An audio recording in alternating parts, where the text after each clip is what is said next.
भेदभाव तथा छुवाछुतको विरोध गरेको चाहिँ धेरैले देखिरहेको, धेरै बोलिरहेको पनि तपाईँहरूले सुन्नुभएको होला, तपाईँहरूले देख्नुभएको होला।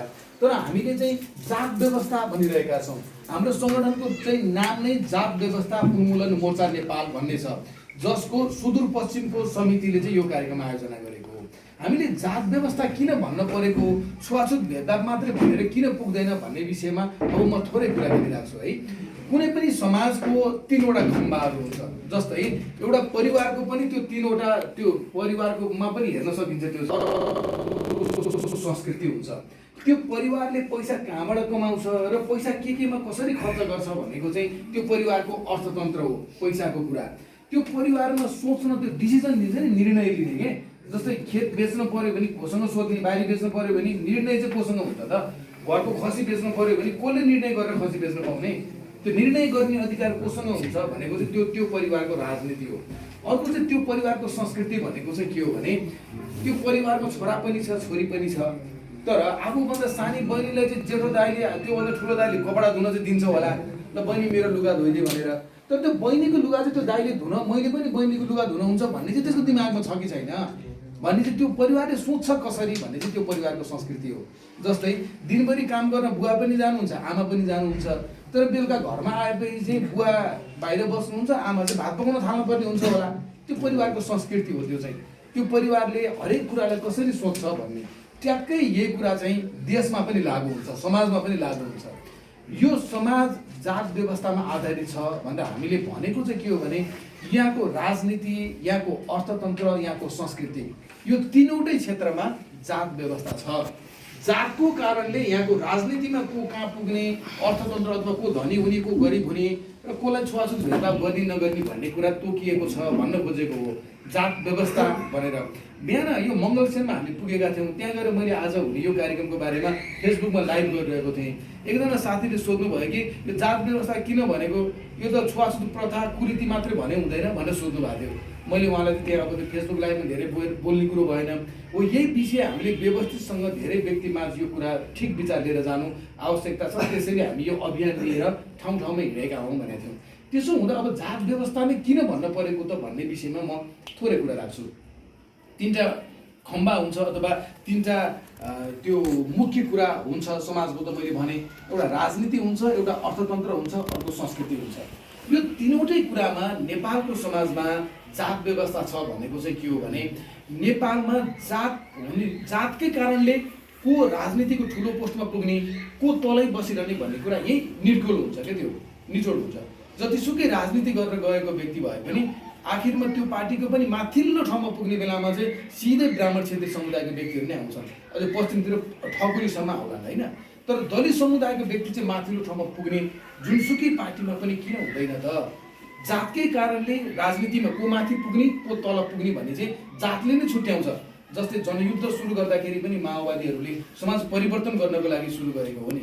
त्यो आन्दोलनले धेरै राम्रा परिवर्तनहरू पनि ल्याएका छन् नि, तर अहिले हेरौँ त त्यो पार्टीको माथिल्लो लेभलको नेताहरू चाहिँ कुन जातबाट आएका छन् भनेर हेर्ने हो भने उनीहरूलाई गलत भन्न खोजेको होइन मैले। राम्रै सोचेर परिवर्तन हुन्छ भनेर गर्दा गर्दै पनि हामीले जात व्यवस्था भनेर विश्लेषण गर्न छुटेको कारणले के भन्छ भने राम्रै सोचेर गर्दा गर्दै पनि हिजो चाहिँ ज्यानको बाजी लगाएर शिरमा कफन बाँधेर हिँडेको नेताहरूले चलाएको पार्टीमा पनि हुँदो रहेछ के भने निश्चित जातकै मान्छेहरू मात्रै माथि पुग्दो रहेछन्। अर्को हामीले भनिरहेको दलित समुदायको व्यक्तिहरू त तलै बस्नुपर्ने अवस्था हुँदो रहेछ। जतिसुकै राम्रो सोचे पनि के जात व्यवस्था अन्त्य गर्ने नीति भएन भने चाहिँ के हुँदो रहेछ भने त्यो भित्रको नेताहरूले दलित समुदायको सबैलाई माथि ल्याउनुपर्छ भनेर राम्रै सोचेर काम गरिरहँदाखेरि पनि आखिर माथि पुग्ने चाहिँ फेरि पुरानै पार्टीहरूमा जस्तै काङ्ग्रेसमै जस्तै, एमालेमै जस्तै, माओवादीमा पनि फेरि निश्चित त्यो पहिलाकै पुरानै जातबाट मान्छेहरू आउँदो रहेछन्। त्यसैले जात व्यवस्था यहाँको राजनीतिमा छ भन्नुको अर्थ चाहिँ यहाँको राजनीतिक पार्टीमा को नेता बन्ने, को तलै बसिरहने भन्ने कुरा चाहिँ जातले नै छुट्याउँछ भनेको, राजनीतिमा जात व्यवस्था छ भनेको।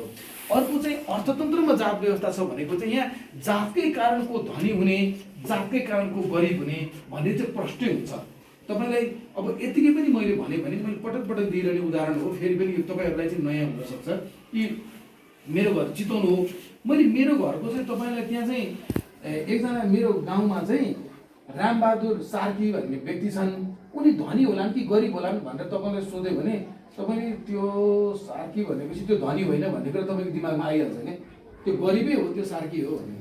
म अर्को व्यक्तिको नाम भन्छु, यसै गरी रामेश्वर सिंह ओली भन्ने एकजना व्यक्ति छन्, त्यो चाहिँ धनी होला कि गरिब होला भनेर तपाईँलाई सोध्यो भने तपाईँको दिमागमा आइहाल्छ त्यो रामेश्वर सिंह ओली भनेपछि त्यो त्यहाँको धनी भन्ने आइहाल्छ।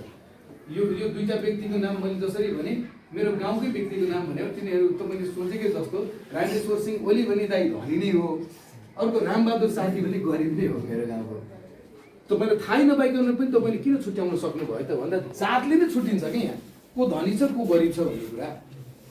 मूलभूत रूपमा कोही कोही त दलित समुदायबाट पनि धनी होला न, अब फेरि ब्राह्मण क्षेत्रीय समुदायका पनि गरिब छन्, त्यो त हुने नै भइहाल्यो फेरि होइन। त्यहाँबाट चाहिँ ब्राह्मण क्षेत्रीबाट चाहिँ धनी मात्रै हुन्छन् भन्ने कुरा होइन, त्यहाँ पनि गरिब छन्।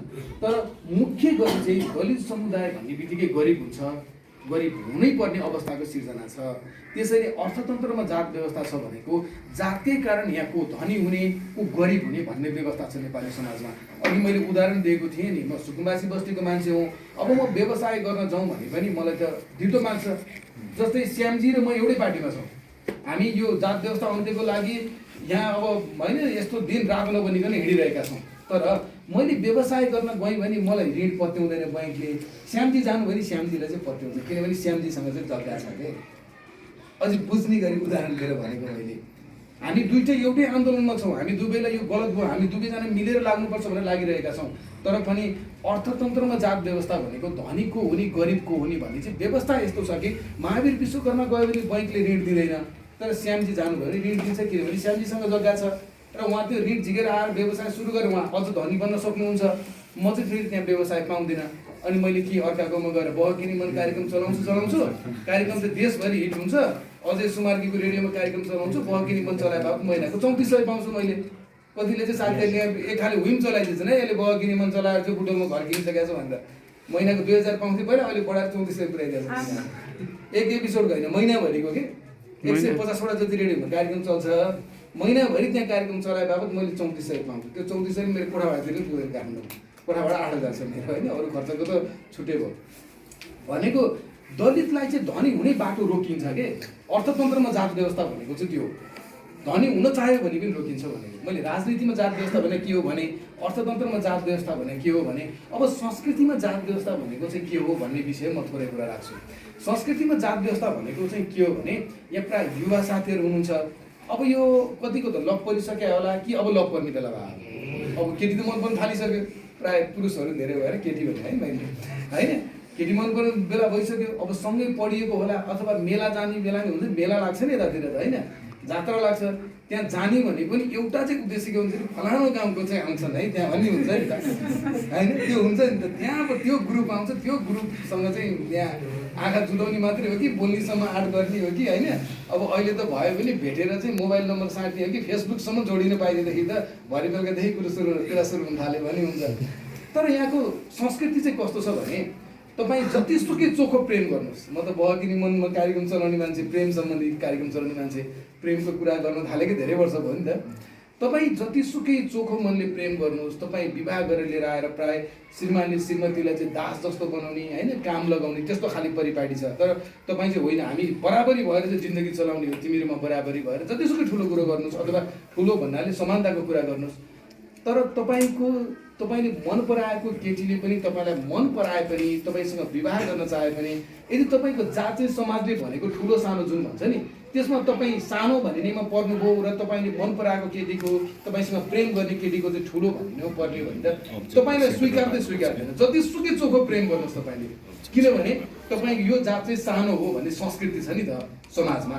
संस्कृतिमा जात व्यवस्था भनेको त्यही हो कि तपाईँले अगाध प्रेम गर्नुहुन्छ, दुईजनालाई मन पनि परिसक्यो, तर संस्कृति यस्तो छ कि यो जातको मान्छे भनेको चाहिँ तल हो है, यिनीहरूसँग चाहिँ हुँदैन, यिनीहरू तल हो अर्को माथि हो भन्ने छ। त्यसैले रुकुम घटना त हामीले त्यत्रो देख्यौँ नि त, तपाईँकै उमेरका त्यहाँ भाइहरूको त हो त्यो घटना भएको। त्यसैले त्यो छ अर्को। अब जस्तै अब तपाईँहरू कति अब युवा साथीहरूले भोग्नुभएको होला कि अलिक सुकिलो मुकिलो भएर अलिक टक्क अलिक चिटिक्क परेर हिँडेको बेलामा कोही नयाँ मान्छेसँग चिन्जानु भयो भने, अनि जस्तै अस्ति म के भयो भने हामी त्यो सल्यान रुकुमको कार्यक्रम सकाएर, त्यसपछि सुर्खेतको कार्यक्रम सकाएर विजयजी म श्यामजी थियौँ। त्यसपछि म चितवन फर्किँदै थिएँ, गाडीमा एकजना बुढी आमा चढ्नुभयो, सल्यानकै हुनुहुँदो रहेछ बुटोलबाट।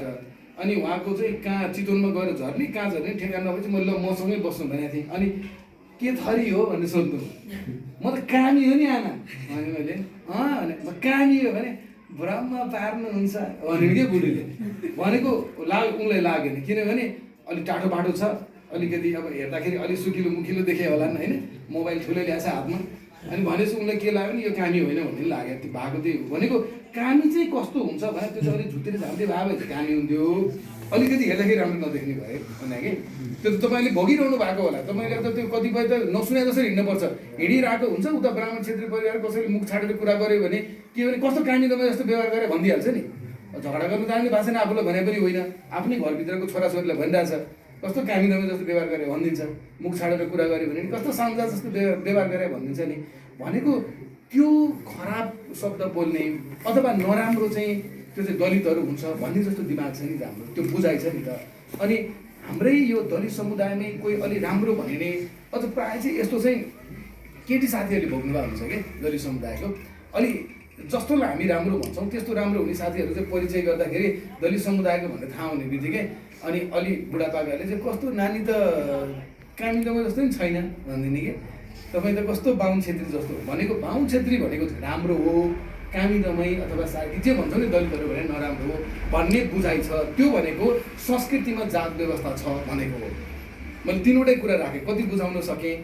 राजनीतिमा जात व्यवस्था छ भनेको जातकै कारण को माथिल्लो पोस्टमा पुग्ने को तल पोस्टमा पुग्ने भन्ने क्लियर छ। 77वटा जिल्लामा एकजना पनि सिडिओ चाहिँ दलित समुदायको हुँदैन, के भएको त यो। त्यसपछि अब अर्थतन्त्रमा जात व्यवस्था छ भनेको चाहिँ धनी को हो नि गरिब को हो नि भने पनि प्रश्न छुट्याएको छ। धनी बन्न चाह्यो भने पनि महावीर विश्वकर्मालाई सहिलो छैन कि, जतिसुकै ठुलो कुरा गरे पनि। मलाई एउटा भारतबाट आउने साथीले भन्थ्यो कि तेरो जस्तो चर्चित कार्यक्रम चलाउने मान्छे त इन्डियामा त कारमा हिँड्छ भन्थ्यो कि। त्यस्तो चाहिँ अब यहाँ चाहिँ त्यो 150वटा रेडियोमा कार्यक्रम चलाउँछ अनि त्यो आफ्नो खुसी मात्रै कि म चाहिँ रेडियो सेलिब्रिटी हो भने त्यो बेकारको आत्मरति मात्रै, महिनाको पैसा पाउँछ 3400 न रेडियो होइन। तर तपाईँले याद गर्नुहोस् रवि लामिछाने चाहिँ सिधा कुरा जनतासँग कार्यक्रम चलाउँछन्, कार्यक्रम चलाएको 2-3 वर्षमा टेलिभिजन खोल्ने स्थानमा पुग्छन्, फेरि ग्यालेक्सी फोक्यो भनेर टिभीको मालिक बनिदिन्छन्। फेरि यो कहाँनिर कुरा मिलिरहेको छैन भनेर हामीले सोच्न थाल्नुपर्छ कि। अनि अब अर्को चाहिँ संस्कृतिमा जात व्यवस्था भनेको अहिले भर्खर भनिहालेँ मैले, जातकै कारण त्यो राम्रो हो कि नराम्रो हो सुरुमै क्या। मानेन यहाँ चाहिँ अब मानौ म महावीर विश्वकर्मा आएँ भन्ने बित्तिकै मलाई नचिन्ने कोही मान्छेले नदेख्ने मान्छेले महावीर विश्वकर्मा भन्ने आशा भने चाहिँ यहाँको एकदम जात व्यवस्थाबाट ग्रसित भएको एउटा बुढा मान्छेलाई चाहिँ बुढी मान्छेलाई तपाईँले महावीर विश्वकर्मा भन्ने आशाले भन्यो त्यो मान्छेको दिमागमा अर्कै चित्र बनिसक्छ क्या। विश्वकर्मा भने कामी भनेपछि त्यो अलिक झुत्रो भयो नि यस्तै खाले मान्छे आयो होला भन्ने परि नै हाल्छ नि। हो संस्कृतिमा जात व्यवस्था भनेको त्यो हो। त्यसैले जातीय छुवाछुत भेदभाव मात्रै भनेर पुग्दैन भनेर जोड्नको लागि मैले हामीले किन जात व्यवस्थाको अन्त्य हुनुपर्छ भनेको भन्ने कुरा जोड्न खोजेको। त्यसैले कतिपयले भनिरहेको हुन्छ नि जातीय छुवाछुत तथा भेदभावको अन्त्य हुनुपर्छ भनेको चाहिँ त्यो 3वटा कुरामध्ये सांस्कृतिक क्षेत्रको समस्या मात्रै अन्त्य हुनुपर्छ भनेको हो कि। अझै पनि धेरै मान्छेलाई के लागेको छ भने दलित समुदायले भोगेको समस्या भनेको चाहिँ छुवाछुत भेदभाव मात्रै हो भन्ने लागेको छ। तर दलित समुदायको समस्या मुख्य गरी 3वटा समस्या हो। सामाजिक सांस्कृतिक क्षेत्रको समस्या अन्तर्गत छुवाछुत भेदभाव हो, आर्थिक क्षेत्रको समस्या अन्तर्गत गरिब हुनु हो, र राजनीतिक प्रशासनिक क्षेत्रको समस्या अन्तर्गत राजनीतिक पहुँचमा पनि यो विभिन्न अभिसरकारी कार्यालयहरू विभिन्न कार्यालयहरूमा पनि आफ्नो पहुँचमा आफ्नो मान्छेहरू नपुग्नु हो। म काठमाडौँमा बाइक लिएर हिँडिरहँदाखेरि पनि जब ट्राफिक जाममा रोकिन्छ नि त्यो ट्राफिकको नेम प्लेटमा मेरो आँखा जान्छ क्या। त्यो यदि त्यो चाहिँ परियार त्यो विश्वकर्मा त्यो सार्की यस्तो रहेछ भने चाहिँ यो त मेरो मान्छे रहेछ भने सो त लागिहाल्छ। कुनै ठाउँमा अझ त्यो ट्राफिकको चेकिङमा पनि अब कहिलेकाहीँ केही अब लाइन क्रस गरियो भनेर त्यहाँ त्यो नेम प्लेट चाहिँ दलितवाला मान्छे आयो भने यसले मलाई छुट दिन्छ भन्ने लाग्छ कि। अनि दाइ म पनि हामी आफ्नै हो है भन्न मन लाग्छ नि, किनभने त्यहाँ हाम्रो मान्छे नै नभएको ठाउँमा त हाम्रो मान्छे पुग्दाखेरि त्यति धेरै खुसी मान्नुपर्ने अवस्था क्या। दलित समुदायको समस्या यो 3वटा हो। यो 3वटै समस्याको समाधान गर्ने भनेको चाहिँ जात व्यवस्थाको अन्त्य हुनुपर्छ भनेको हो। एकदम बुझ्नुपर्ने कुरा चाहिँ यो हो है। हामीले जात व्यवस्थाको अन्त्य हुनुपर्छ भनेको दलित समुदायको गरिबी पनि अन्त्य हुनुपर्छ, राजनीतिक प्रशासनिक रूपमा यो समुदायबाट माथि मान्छेहरू पुगेनन् त्यहाँ पुग्ने अवस्था सिर्जना हुनुपर्छ, र छुवाछुत भेदभावको पनि अन्त्य हुनुपर्छ भनेको हो। र जतिले छुवाछुत भेदभाव अन्त्य हुनुपर्छ, हामी पनि मान्छे हौँ, हामी पनि कुकुरभित्र पस्न पाउने हामी नपाउने, हाम्रो पनि काटे पनि रातो रगत आउँछ भन्ने मात्रै कुराले अब पुग्दैन। त्यो भनेको त छुवाछुत भेदभाव नगरे हामी बराबर हो भने मात्रै हो। त्योभन्दा ठुल्ठुलो विषय त आर्थिक रूपमा गरिबी हुने विषय रहेछ, अनि राजनीतिक प्रशासनको रूपमा हाम्रो मान्छे नपुग्ने विषय रहेछ। अब यो तीनवटै समस्या समाधान गर्न सकेन भने के हुन्छ, एउटा उदाहरण दिन्छु म तपाईँलाई। 70 सालको चुनावमा मेरो ठाउँमा चाहिँ म त्यतिखेर माओवादी केन्द्रमा थिएँ। एमबहादुर परियार भन्नेलाई त्यहाँ चुनावमा उठायो। एमबहादुर परियार भोट माग्न आए। भोट माग्न जाँदाखेरि त्यहाँको चाहिँ माओवादीको कोषाध्यक्ष थिए एकजना, उनी एकदम शिक्षित मान्छे।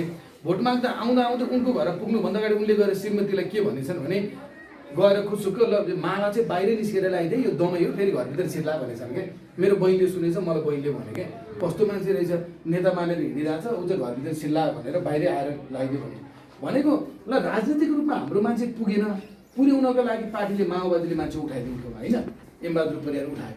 तर संस्कृति के छ भने त्यसलाई नेता स्वीकार्नु त टाढाको कुरा, त्यो मेरो घरभित्र पनि छिर्न हुँदैन भन्ने विचार मान्छे बोकेर बसिरहेछ कि। अब त्यसले भोट हालेर त्यसलाई नेता बनाउँछ त, जबकि त्यसलाई त चुनावमा उठेको त भित्र छिर्ला भन्ने डरले बाहिर निस्केर मार लगाइदिरहेछ। अब पार्टीले उठाइदिइहाल्यो नेता त, उसलाई उम्मेदवार। अब पार्टीले उठाइदिएपछि त भोट माग्न हिँड्नु पऱ्यो, नत्र फेरि त्यही पार्टीको जिम्मेवार कोषाध्यक्ष किन भोट माग्न हिँडेन भने पार्टीले भोलि क्वेसन सोध्छ। हिँड्न पनि परेको छ, तर मेरो घरभित्र यो नछिरोस् भन्नु छ भनेको। सांस्कृतिक रूपमा चाहिँ जात व्यवस्था अन्त्य भएन नि त त्यहाँ। अब त्यहाँ एमबहादुर परियार उठेको ठाउँमा सुरेन्द्र पाण्डे उठेका थिए, नेकपा एमालेको त। सुरेन्द्र पाण्डेले चुनावपछि चाहिँ उनले एउटा टेलिभिजनमा अन्तर्वार्ता दिएका छन्। जहाँसम्म मलाई लाग्छ उनले AP1 टेलिभिजनमा अन्तर्वार्ता दिँदाखेरि चाहिँ के भनेका थिए भने, टेलिभिजनमै हो जस्तो लाग्छ मलाई, उनले चाहिँ अहिलेको जस्तो चुनावमा चाहिँ यति खर्चिलो चुनाव भयो कि जो पाए त्यही मान्छे त यो चुनावमा लड्नै सक्दैन भनेका थिए कि। सुरेन्द्र पाण्डेको धरि सातो जानी खर्च गर्न पर्ने चुनावमा, अनि एमबहादुर परियारले खर्च गरेर चुनाव लड्न सक्छ त? आर्थिक क्षेत्रको समस्या समाधान भएन भने के हुन्छ भन्ने कुरा जोडेँ कि मैले। राजनीतिक रूपमा समाधान गर्न त नेता उठाइदियो नि त पार्टीले, तर भयो कि पनि दुईवटा समस्या जिउका दिउँछ के। सांस्कृतिक रूपमा उसलाई नेता मान्नै तयार छैन त्यो ठाउँको मान्छे, घरभित्र छिर्ला कि भने डराइरहेछ।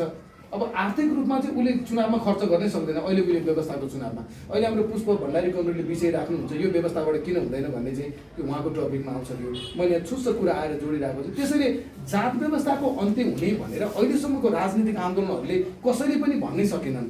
सबैले जातीय छुवाछुत तथा भेदभावको अन्त्य हुनुपर्छ मात्रै भने, त्यो एउटा मात्रै अन्त्य हुने विषय थिएन के। त्यो एउटा मात्रै अन्त्य हुन्थेन। त्यहाँ त आर्थिक रूपमा जस्तो एमबहादुर परियार चाहिँ धनी पनि हुन्थ्यो र एमबहादुर परियारलाई भोट दिनको लागि मान्छेहरू पनि तयार थिए भने पो पार्टीले नेता उठायो भने उसले जित्न सक्ने अवस्था भन्थ्यो त। तर पार्टीले नेता उठाइदियो, न उसँग पैसा छ चुनाव लड्नको लागि, न उसलाई भोट हाल्न तयार उसकै कार्यकर्ता छ। त्यसो हुँदा अब हामी युवाहरूले बुझ्नुपर्ने कुरा चाहिँ कसैले अब आजका दिनभन्दा अगाडि अथवा तपाईँहरू कतिले त पहिलेदेखि पनि बुझ्दै आउनुभएको होला, कसैले जातीय छुवाछुत तथा भेदभावको अन्त्य हुनुपर्छ भन्यो भने तपाईँहरू क्लियर हुनु पर्यो। अब हामी सबै क्लियर हुनु पर्यो कि यो छुवाछुत भेदभावको मात्रै कुरा गरेर चाहिँ हुँदैन। फेरि वर्षौँ वर्ष हामी यस्तै छुवाछुत भेदभाव मात्रै भन्यो भने यतातिर मात्रै लाग्छौँ। अर्को हाम्रो आर्थिक रूपको गरिबी अन्त्य हुँदैन र राजनीतिक प्रशासनिक रूपमा हाम्रो मान्छेहरू पुग्ने व्यवस्था हुँदैन। त्यसैले यो तीनवटै कुराको विकास, यो तीनवटै कुराको समस्या समाधान एकैपटक हुनुपर्छ भन्नु चाहिँ छुवाछुत भेदभाव पनि, सांस्कृतिक रूपमा हुने, राजनीतिक रूपमा हुने, पहुँचमा पुग्ने कुरा पनि र आर्थिक रूपमा गरिबी अन्त्य हुने भन्ने कुरा चाहिँ जात व्यवस्थाको अन्त्य हुनुपर्छ भनेको हो। मैले अब कुरा टुङ्ग्याउँछु। जात व्यवस्था उन्मूलन मोर्चा भनेर हामीले जुन सङ्गठनकै नाम राखेको चाहिँ यो जात व्यवस्था उन्मूलन हुनुपर्छ भनेको, अहिलेको तीनवटै समस्या समाधान हुनुपर्छ भनेको हो। त्यसैले त्यो जात व्यवस्था उन्मूलन मोर्चामा हामी आबद्ध भएर यसरी आफ्ना कुराहरू बताउँदै बताउँदै तपाईँहरू जस्तै साथीहरूसँग, मूलत अझ युवा साथीहरूसँग हामीले हिँडिरहेका छौँ। युवा साथीहरूसँग चाहिँ के हुन्छ भने, जस्तै विजयजीको र मेरो कुरा हुन्छ कि कहिलेकाहीँ, म अहिले लगभग 32.5 वर्षको भएँ। अब राजनीतिक क्रममै म आन्दोलनमा समातेर जेल परेँ, 10 वर्ष जेल परेँ भने पनि म निस्किँदाखेरि चाहिँ 42.5 वर्षको भएर निस्किन्छु क्या। 42.5 वर्ष भने मोटामोटी 70 वर्ष बाँचेला भन्दाखेरि नि मेरो हातमा चाहिँ 28 वर्ष बाँकी हुन्छ नि। 28 वर्ष चाहिँ मैले राजनीतिक आन्दोलनमा लागेँ भने त मैले यस्तै गरेर धेरै धेरै मान्छेलाई यो कुरा लिएर जान सक्छु नि।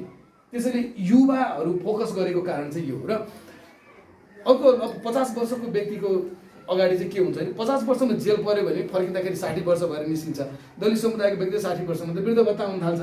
मैले भन्न खोजेको हामीसँग चाहिँ वर्षहरू छन् है। हाम्रो पार्टीको संयोजक वैज्ञानिक समाजवादी कम्युनिस्ट पार्टी नेपालको संयोजक कमरेड आहुति हुनुहुन्छ। कहिलेकाहीँ म लाग्छ कि आहुति दाइ भन्दा चाहिँ हामी चाहिँ धनी हो भन्ने किन लाग्छ भने, उहाँ लगभग 55 वर्षको पुग्नुभयो, हामी 32 वर्षको छौँ भने चाहिँ लगभग कति 23 वर्ष जति त हामी धनी रहेछौँ कि। त्यसैले युवाहरू फोकस गरेर कुरा गर्नुपर्ने, युवाहरूलाई नै यो कुरा सुनाउनु पर्ने चाहिँ एकपटक हामी लगभग 60 लाख जनता छौँ भन्छौँ हामी दलित समुदायको।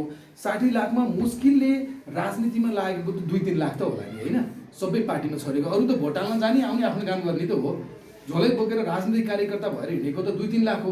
त्यो त्यति पनि छैन अझ होइन। काङ्ग्रेसको लगभग 50,000 कतिको हाराहारी थियो होइन, भने त्यही 2 लाखको हाराहारी भनौँ न।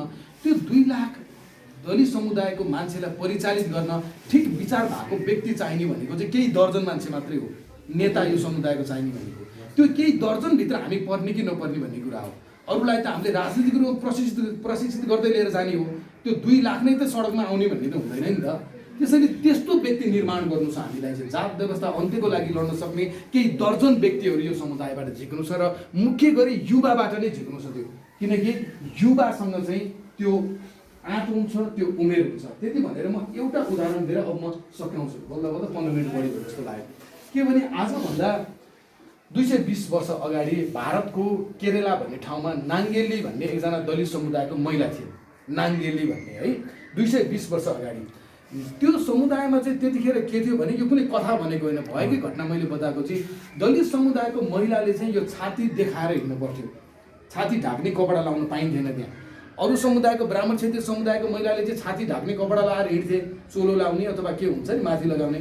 दलित समुदायको महिलाले चाहिँ यो कम्मरभन्दा मुनि ढाक्ने कपडा मात्रै लाएर हिँड्न पर्थ्यो र छाती खुल्ला देखाएर हिँड्न पर्थ्यो।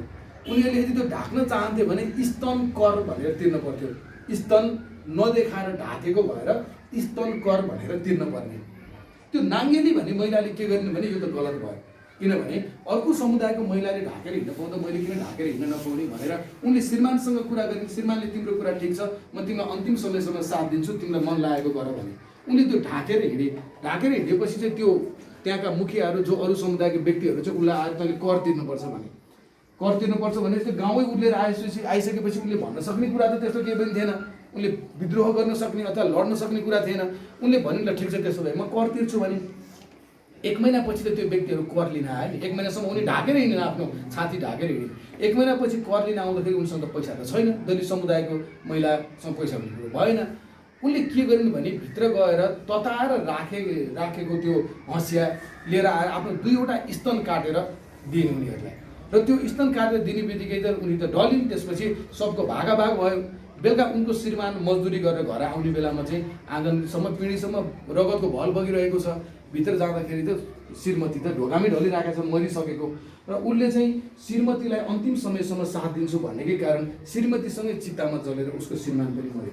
मैले यो उदाहरण तपाईँ जस्ता युवालाई किन सुनाउन खोजेको भने आजभन्दा 220 वर्ष अगाडि पढ्दै नपढेको एउटा दलित समुदायको महिलाले त्यो स्तरको विद्रोह गर्न तयार थियो भने अब आज 220 वर्ष पछाडि हातमा फेसबुक बोकेर कि काठमाडौँमा भएको आन्दोलन देखेर यहाँ आन्दोलन गर्न सक्ने हामी युवा चाहिँ के गरिरहेका छौँ त? हामीले कस्तो सपना देखिरहेका छौँ? हामीलाई चाहिँ एउटा राम्रो गर्लफ्रेन्ड भइदिए हुन्थ्यो, एउटा अलि राम्रो मोबाइल भइदिए हुन्थ्यो, घर बनाउन पाइदिए हुन्थ्यो, सरकारी जागिर खान पाइदिए हुन्थ्यो भन्ने कुरामा मात्र हामी अल्झिरहेका त छैनौँ कतै। त्यसो हुँदा यो प्रश्न चाहिँ तपाईँहरूलाई नै छोड्दै 220 वर्ष अगाडि नाङ्गेलीले त्यो स्तरको विद्रोह गरेका थिए भने 220 वर्ष पछाडि तपाईँ जस्तै र तपाईँ र म जस्तै युवा जसलाई अहिले भइरहेको सिस्टम ठिक छैन, यो चेन्ज हुनुपर्छ, हामीमाथि त साह्रै अन्याय भयो पनि भन्ने, तर हामी चाहिँ के गर्ने भने म चाहिँ परिवर्तन गर्दिनँ, अर्कोले परिवर्तन गर्दै हुन्थ्यो भनेर मात्र त बसिरहेका छैनौँ। यो प्रश्न छोड्दै म आफ्नो कुरा टुङ्ग्याउँछु।